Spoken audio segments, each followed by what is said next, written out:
decided to make a small museum in brewery because we are in touristic area. So we want to tell people about Cyprus beer history, and we find this article, and it was very interesting. We contact with archaeologists, and they are very open to share all information what they want, what they have.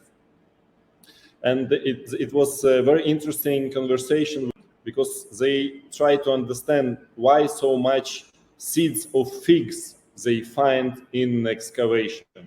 When they find seeds of barley, okay, it's understandable.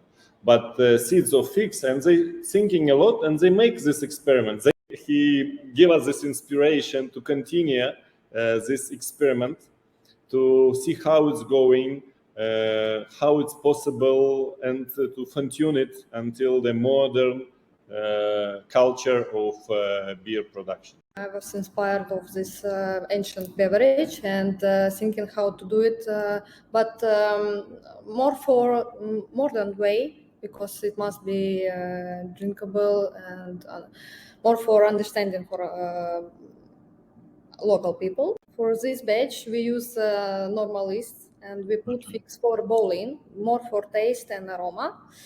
But we're planning to do next with fresh figs for fermentation. So for wild yeast, and now we're preparing a new recipe for it.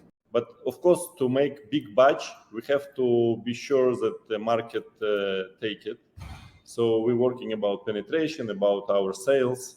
So it's a different. But yes, we will make small experiment with the wild yeast as well, with the wild figs, because they have yeast on the skin. This for yeast. Fermentation.